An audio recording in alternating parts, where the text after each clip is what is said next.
I'm excited to welcome our next panel on GenAI in healthcare, moderated by Dr. Deborah Lee, Dr. Prashant Mahajan, Dr. Rajesh Mangrokar, and Dr. Barb Medbeck.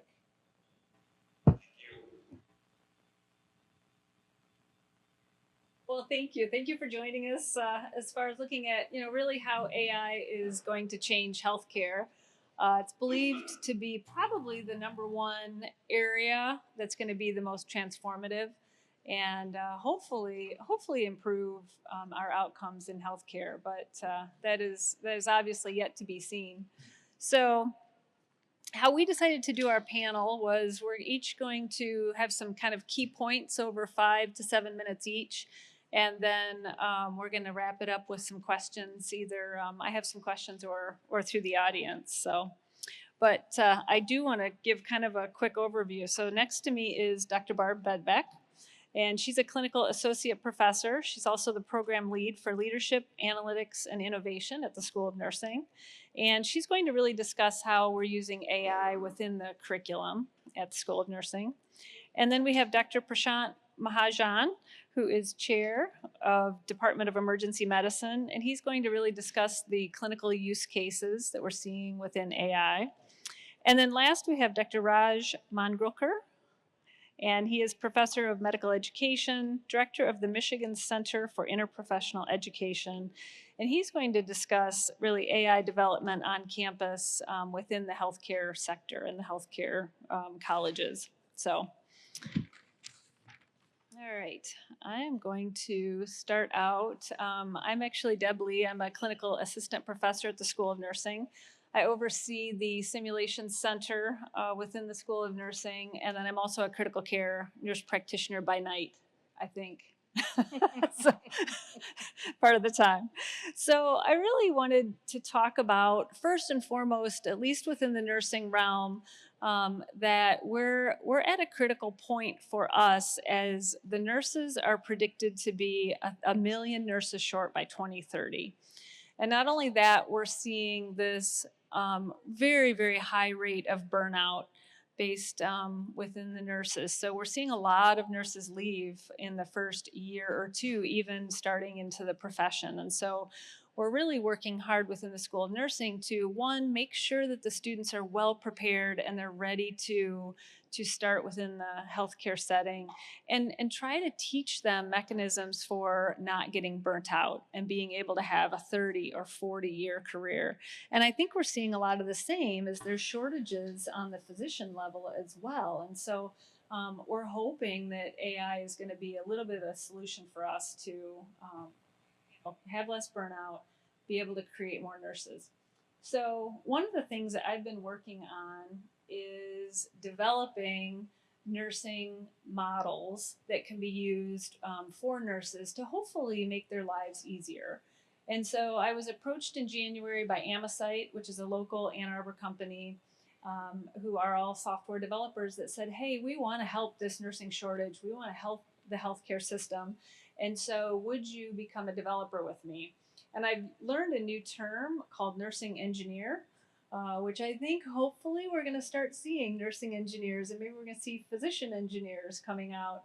And if I was 10 years younger, I would go back and get a computer science degree for sure.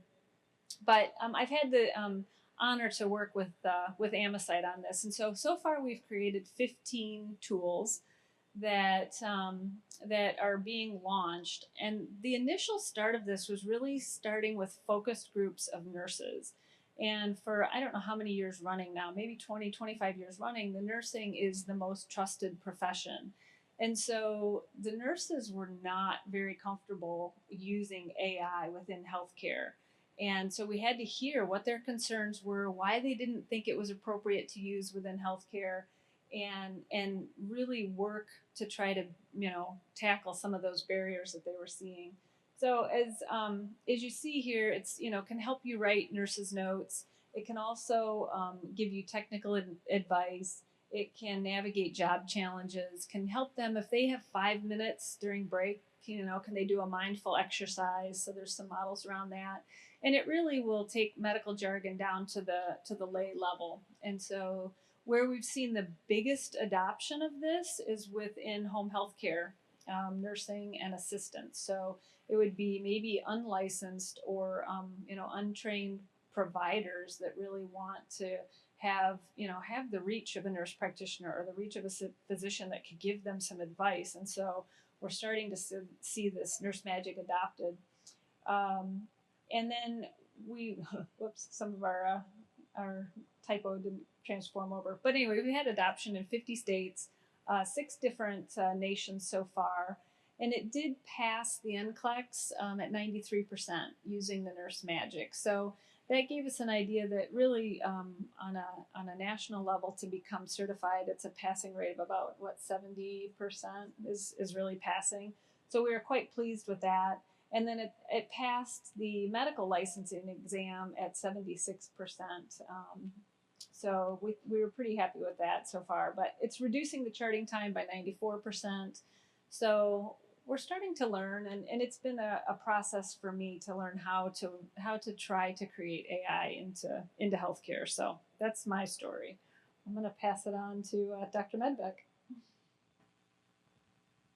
Well, that's a great story. So I think Deb's already given you an introduction to me. I'm certainly an associate professor at the School of Nursing, but my focus has been administratively focused on workforce, work environment, as well as really then getting into XR simulation, innovation, and patient safety improvement.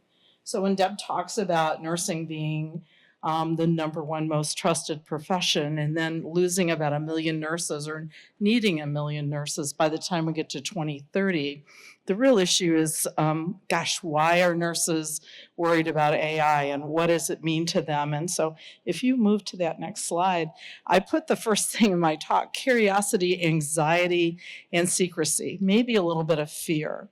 At the bottom line, nurses are going to ask all of those engineers out there that are talking about robotics, are you going to replace us with robots? And the problem with that is that nursing from a front line is usually going to spend the time making sure that safety and quality errors don't happen. They usually say they're the last line of defense for patients, and they build the relationships with patients and families that they serve. So the challenges from a nursing perspective are really putting in proof of concept around patient safety, quality, and then if you're going to help me from an efficiency perspective, the real opportunity is how can I be the most productive possible? How can I calculate and get as much data as possible for good, strong clinical decision making?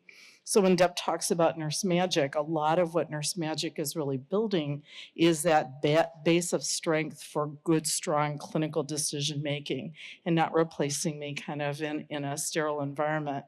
I've put up on the list today a few other things from a teaching perspective, and I will tell you that I've only been in academics for about 7 years now. Before that, 30 plus years, it's been in administration and running hospitals and health systems. So, but when we talk about teaching, the thing that's working really in our benefit at this point is that after the pandemic, so many folks retired and left the practice that we now have the largest amount of millennial Gen X nurses in our workforce. And so most are digital natives, most are comfortable with technology. And so the thing that's working from a school perspective now is really how do we infuse AI in all the right ways so that people are very, very comfortable and supported and not fearful of what they may find or what a GenAI may develop for them. From an academic perspective, besides what Deb is talking about, we're working with some other publishers around the country to really look at how we can more quickly speed up virtual simulations in XR. And by that, I mean that we can come up with real situations today that are happening in our experience. So we hear a lot more about workplace violence in healthcare where people are being attacked. We hear a lot about that in the emergency room where we're being assaulted. We also hear about the burnout situations.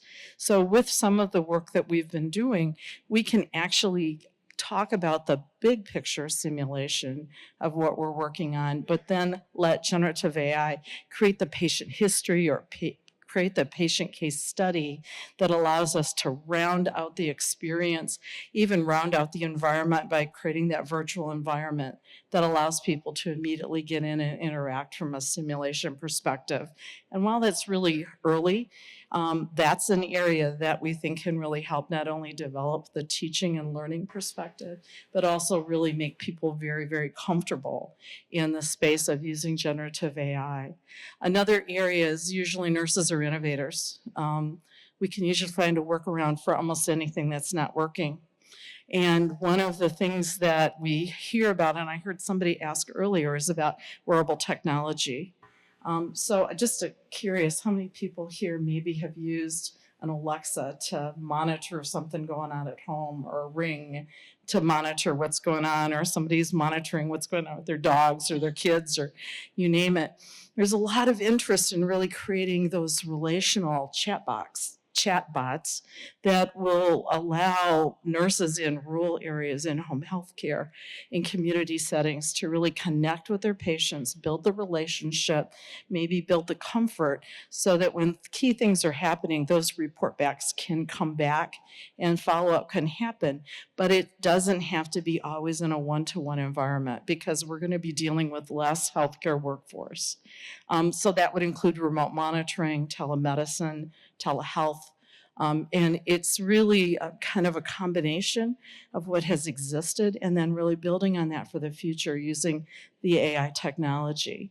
And I just put a couple of other things there, thinking about high-risk patient profiles, people that sometimes fall through the cracks because maybe their compliance isn't where we want it to be, maybe they're not following up with their providers. All of those areas are probably really, really rich to develop the technology with generative AI that will help monitor, create efficiency, and again, maintain that relationship and that high level of care for safety and quality that we hope going forward. So we're trying to build that stuff into that stuff. We're trying to build those efficiencies and that work really into teaching early on, so that there's a comfort level with everybody moving forward, and there's not fear, there's not worry about secrecy, and there's not worry that somebody's going to come in and really change how you practice, but really augment how you practice.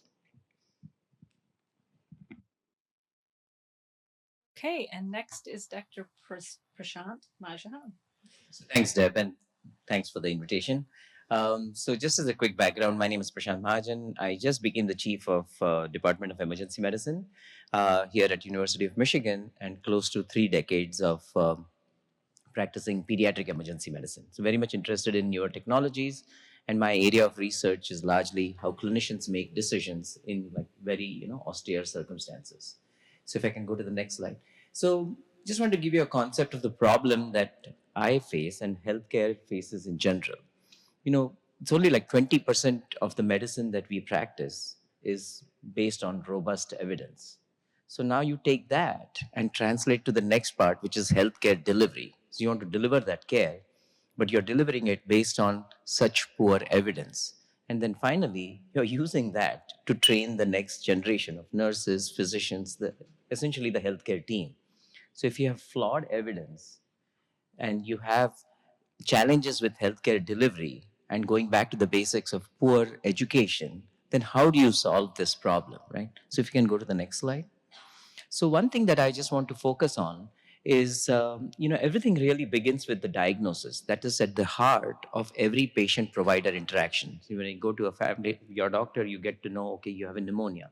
But even the fact that you have fever that needs to be treated with Tylenol is also like a decision, right? And what people have been finding out, the safety aspect in healthcare, previously there was a lot of focus on wrong surgery or wrong medication, which actually is the low-hanging fruit. The whole issue with safety in healthcare, which has not really moved, is based on the cognitive aspect of decision making. And so much so some of the numbers that are there on the slide, the cost of wrong decision making or diagnostic errors is by some estimates close to more than $100 billion a year. If you can go to the next slide. So this is my circumstance. I work in the emergency room where people come in I'm sometimes seeing a child with runny nose, and I'm happy I'm seeing a child with runny nose, but the next moment there's someone coming in with gunshot wound, you know? So you're working in a situation where there is information constraint, time constraint, and resource constraint. So how do you make decisions, and how can you enhance that decision making to overall improve patient care and make it a safe care? So if you can go to the next slide. So there has to be some sort of a solution, which that's the reason why I'm glad Jeremy and Deb, are talking about this, is I do believe the word exponential applies here. If you can use artificial intelligence and this combination of extended mixed augmented reality, then you can actually solve some of these issues. However, before you start solving them, you need to figure out a platform that is infinitely scalable, right? Because it needs to be rapidly changed, updated. It needs to be updated. Second, it needs to be unbiased and verifiable. And so I think someone else mentioned in the previous talk, it has to be device and system agnostic, so you can use it across systems, and it should be available on demand. So we need to build something which is with using those principles. If you can go to the next slide.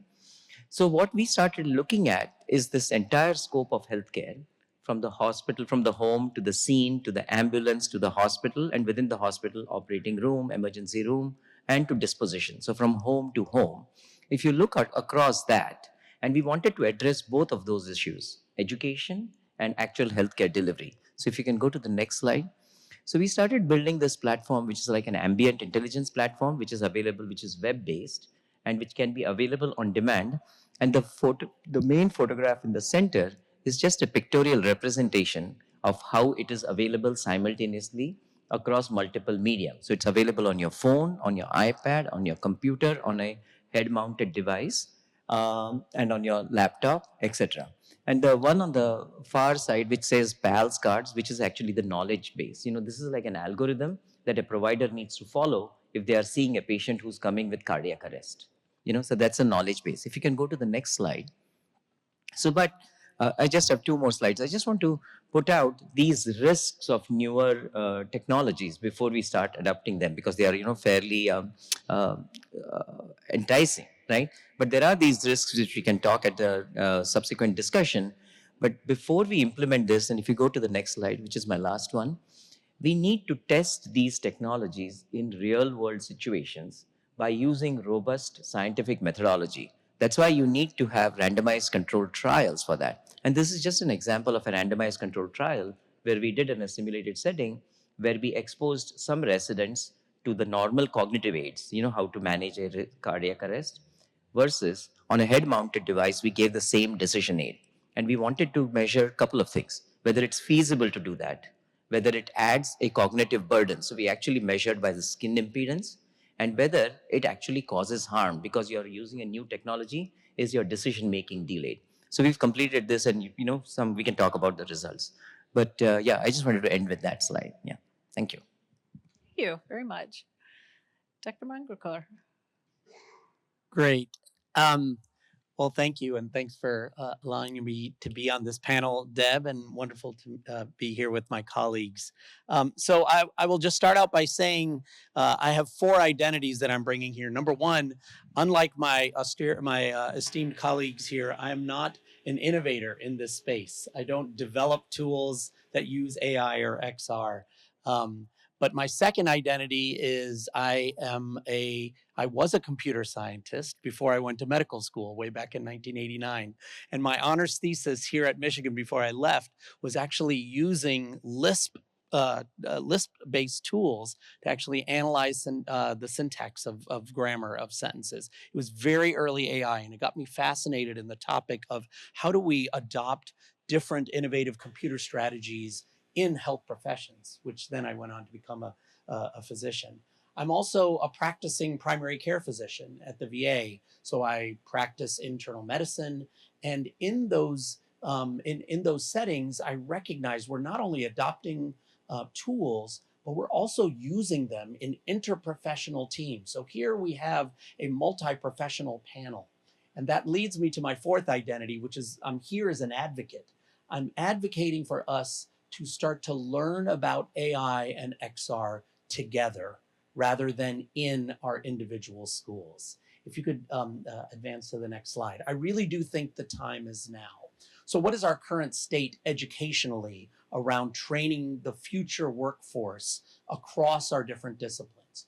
Well, unfortunately, nationally, there is interest and a lot of good intentions and movement, but we have not yet adopted any uniform standards for training the next generation of health professionals on the use of these tools. And you've heard amazing examples of how this is already transforming healthcare. It may be the single greatest transformational force in healthcare that we've seen since the internet.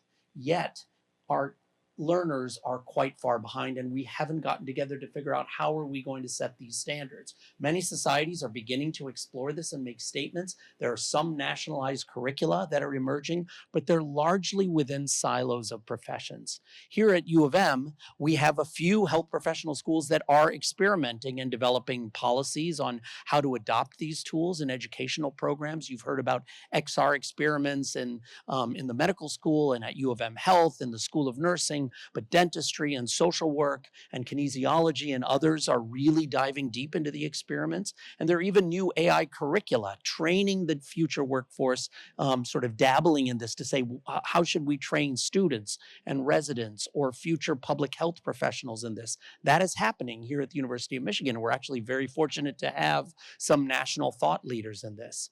And the domains of experimentation, you've heard about virtual skills training, simulation, leadership development, visualization, and enhanced clinical decision making. This is all happening here right now.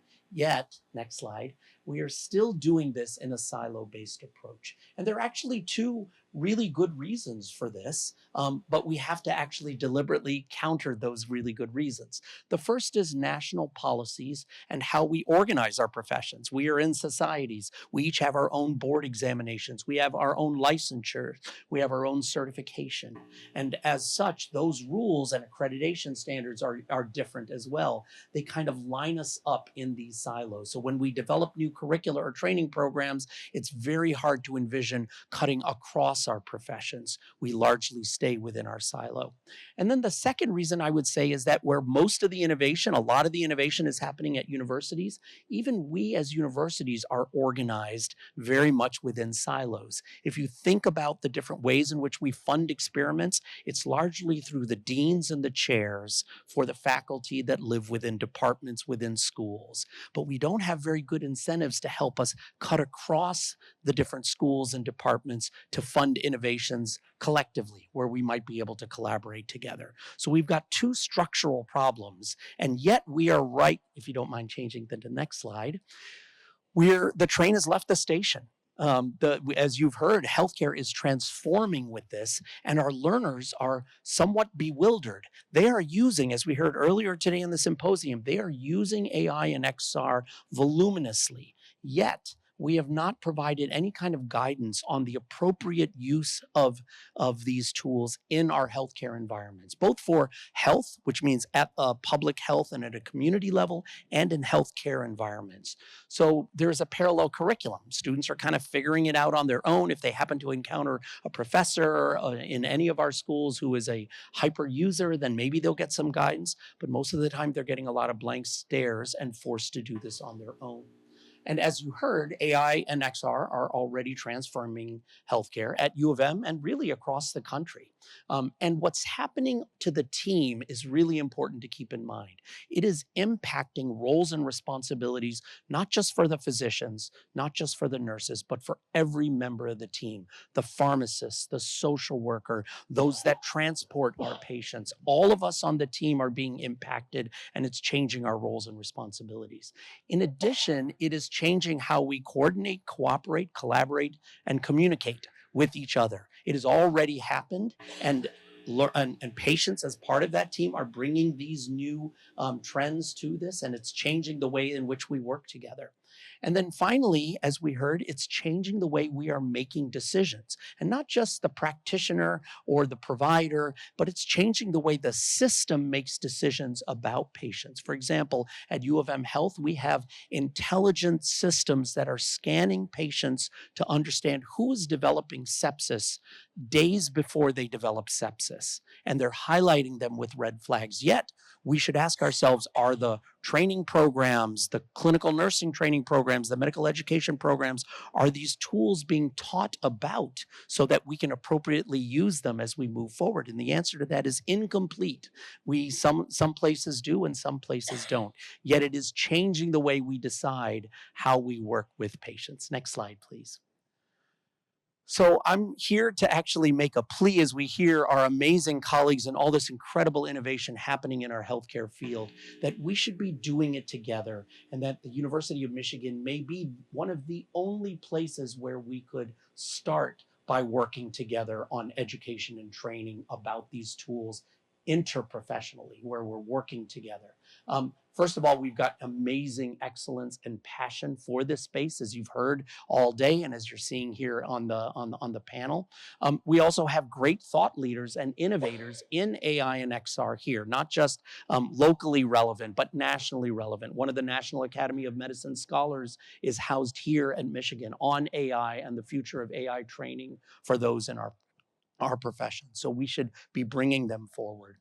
Third, we've got tremendous enabling structures that can help us cut across our silos. CAI is one of them. The center that I run for interprofessional education is another one. Our IT unit across University of Michigan can help us cut through the different silos. CRLT and innovation units, we all can start working together. We need to be looking at these horizontal structures while we innovate in the vertical structures like we usually do.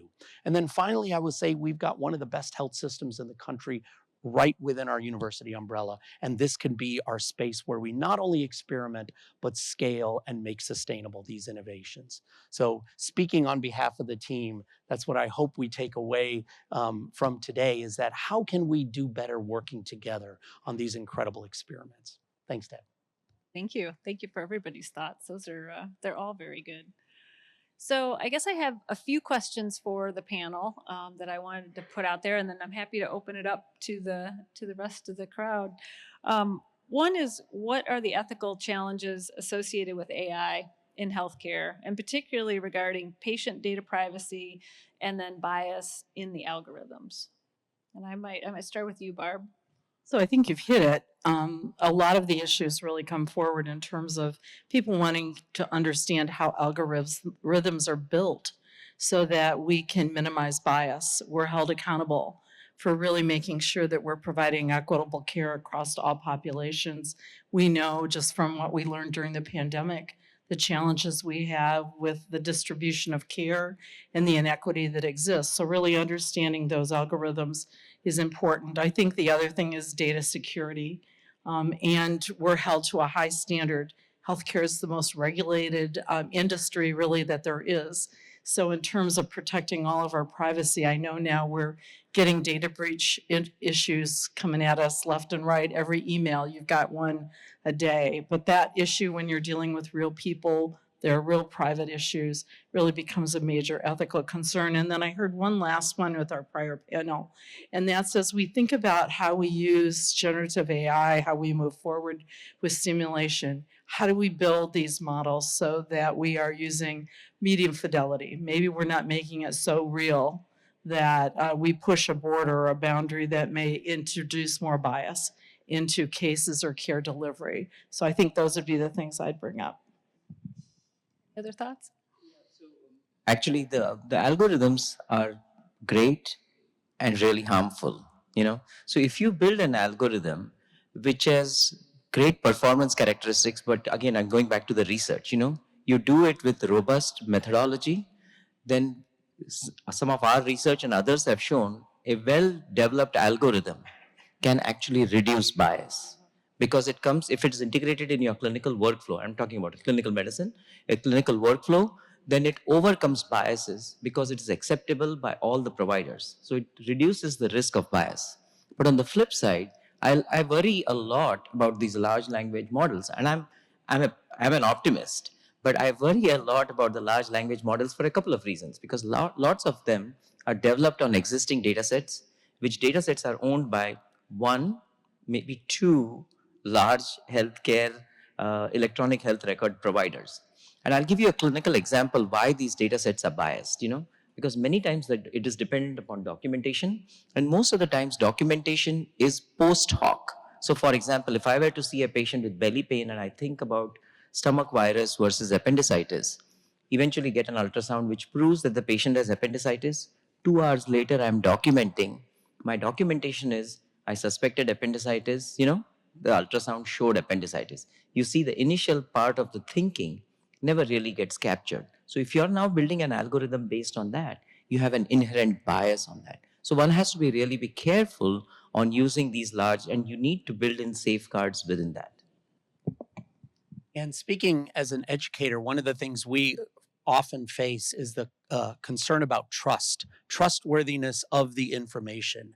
And there's real studies that are out there that are showing that both our learners and our patients are distrusting of information and recommendations that are coming from these large language models or from generative AI. Some people wonder, is this a Pandora's box or a black box? I just heard a speech earlier today that the public considers this a black box, and they're far less likely to be trusting of the information that's being provided if they understand that it may be coming from this. So it's built upon a long number of years of concerns about information literacy that we have. So it's not a new problem. It's being built upon an existing problem, but it's making that problem worse. I think we have to think of this as an education issue in addition to a technology and an innovation issue. We have to be educating our public and our future learners about how you understand trust in the information environment and how do we open up and not make it so much of a black box. And I would just add, I think AI coming into the picture just really adds to that trust issue as it relates to patient relationships. We know that the internet changed how we provide care pretty consistently. Everybody comes in and has an opinion, right, from WebMD or wherever they look. So I think the education opportunity is explaining what's really happening, that black box, if you will, both publicly as well as within the professions. One other quick question, and I would love to get your thoughts on this. I was just reading an article about a model that was coming out at MIT, and they basically trained the model on patients who had lung cancer. And so that the model learned exactly what lung cancer looked like. And then they enrolled patients who had smoked for 20 plus years and put their model or put their information in. And the AI model could actually see lung cancer 1 to 5 years earlier than what a radiologist could see. So it was pretty shocking. And so now the radiologists are kind of going back to say, what am I not seeing and how do I need to retrain myself? So that was phenomenal. But my question is, what future advancements in AI excite you the most within healthcare? I can start. It's a really interesting story. I was just having a conversation with the radiologist earlier today, and one of the greatest, the most common conversation he's having with with medical students who are considering that a career is your job going away because of AI? However, his point was a counterpoint. He said, for all of that early detection, number one, we need to retrain ourselves, like you said, Deb, but we also have to understand that with that earlier detection comes a lot more noise in the system. So if you can imagine screening and seeing all of these potential lung cancers 5 years early, you're going to increase the number of unnecessary biopsies that may not have happened if we had used a sort of usual cognition. So he would like us to be thinking of this not as artificial intelligence, but augmented intelligence, that radiologists should be embracing these tools and saying, okay, together, this is what it has done to change the way we screen for lung cancer and to have language around that. So I think it's actually quite exciting. But again, one of the biggest challenges is then how do we get physicians and nurses and pharmacists who have not been trained this way to start to build this into how they practice and then how they train the future workforce. It's going to be really challenging. So if I can suggest a radical idea, so just bear with me for a minute. So I trained in India, and but the textbooks that I got trained on in medical school were textbooks written in this country, right? And that's how I've been trained. So what if we were to think that let's democratize medicine a little bit?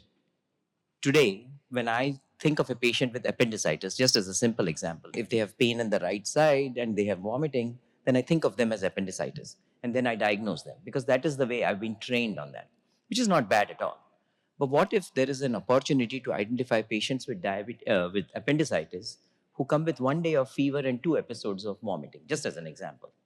What if there are hundreds and thousands of such cases across the globe that have that as a symptom? It sort of blows up the idea that appendicitis has to be only be diagnosed if you have right lower quadrant pain and fever and vomiting. It's possible. My point I'm trying to make is there is an opportunity to democratize input about illness. And I'll give you a very clear example where it struck me. When COVID was happening started off in China, then came across, Italy and then New York. I have a friend of mine who's a general ENT in private practice. And in March 2020, he told me, "Oh, I have seen these 3 people who have lost their sense of taste. I think they are just faking it, literally. Because how do it's not a big deal, it's just, And then they came back again, now they can't smell. Then I said, oh, I started getting worried, but what do you do about it? 5-6 months later, reports started coming out that in China and various other places, people are losing their sense of smell.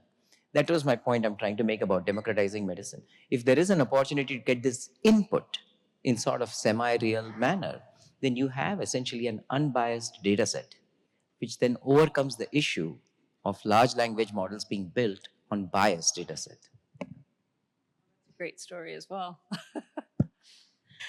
I think the thing that excites me the most is really thinking about how we use this evolving technology to really learn from other disciplines and then import it into healthcare. And so we know many times that healthcare lags business. They lag improvements from an engineering perspective. So I'm really excited about how we're going to leverage what I'm hearing everyone talk about, even from an education perspective, and really build that into healthcare, because our hesitancy most of the time is wanting to make sure that we do no harm, that we don't make situations worse than people are already presenting to us. And there are real people that we get the privilege of taking care of. And so I think that so much of what we're going to experience going forward is much as what we're talking about, looking at cross-cutting ways that we work collaboratively, learn from others, and then really take that and make sure that our quality, our safety, our improvements are the top notch that we can deliver, because in the end, we're really taking care of little humans to big humans, and that's our privilege. But we've got to learn from everyone. Deb, can I add one additional point to my colleagues' great points here? One of the things that we're starting to see in integrating AI into healthcare workflows is an ability to reduce some of the administrative burdens for all the different members of the team. And one of the greatest crises we have as it relates to nursing shortage and physician shortage is the crisis of well-being. So a real exciting opportunity may not seem so transformative, but if it can reduce administrative burden of taking care of patients from all of our professions, perhaps that'll free us up to be what we want to be, which is developing these relationships and restoring sort of humanity to our professions, these concepts that have become, unfortunately, more at risk, or especially since the pandemic. So true. I watch so many of my students just check the boxes, right? They're, what's your past medical history? What's your past surgical history? What's your allergies? Instead of really having a conversation and getting to know the patient. So that's awesome. I just wanted to, throw it out to the crowd now if there's Yeah, we any have questions. time for a couple questions. Yes.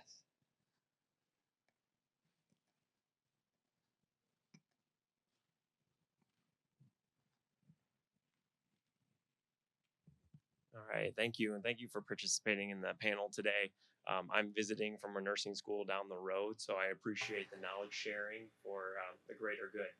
I'm curious what your thoughts are on the most important thing that graduates need to know about AI as they kind of enter the healthcare field. I think they need to understand the foundations, where it's coming from, what it can do, what it can't replace. And I think right now, much as we're just talking about coming out of the pandemic, the sense of well-being, the need to just check the boxes and keep going on, the loss of the relationship are things that have all of our professional colleagues worried. And so to the extent that we understand what we can leverage AI for, then I think we'll be able to preserve those elements of the profession that are, I think, the hallmarks of what we do in caring for people. And if I can, again, another radical comment is I would flip it and say that, the graduating students, right, need to start thinking it. But I think the teachers also need to rethink how they teach.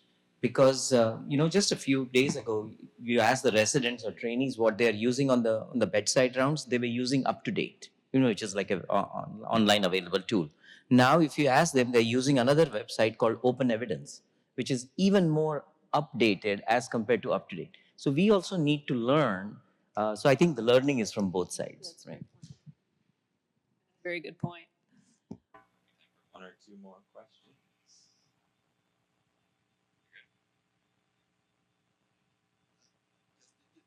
With the increasing prevalence and range of AI in diagnostics, what role do you see of experience and intuition to spot outliers going forward amongst physicians? Yeah, so AI is being used as a diagnostic tool. However, most of the existing diagnostic, I'll give 2 points to that. Most of the diagnostic tools are skewed towards sensitivity because no one wants to miss it, which is exactly what your point was about. It is going to increase overuse of medicine. So we need to build these algorithms which have to be tempered and also skewed towards specificity when not to do those things. So that is one thing. And two is, I think to that earlier point, patients are coming in empowered with some questions that they are asking. I think the providers also need to be trained to respond to those questions. So it's going to move that shift there. I agree with Prashant. I would also say that outliers in how patients present could also be democratized by use of large language models. Right now, all rare cases or rare presentations are conveyed via case reports or anecdotes or conversations. But if we had a truly a sort of a large language approach, or like this ability to collate these very rare manifestations of common diseases that could then be fed in a way in which we're able to use it, that could really transform the way we think about rare cases. And I know the NIH has a whole center for rare diseases that's starting to think about how could we start to collect this in a much more systematic way.